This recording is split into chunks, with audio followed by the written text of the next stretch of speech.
Hi and welcome to EV Adventures Rob. We're here today to talk about the LUCID Air and how to raise and lower the rear sunshades.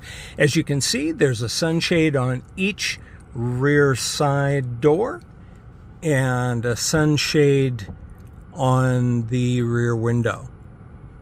And in order to put those sunshades down, go to the rear window switches, hit one quick tap, sunshade goes down. Same for going up. Now, a bit less conspicuous for the back one. So, go to openings on the pilot panel. Here you see a shade, hit that, and the shade goes down. Thank you very much.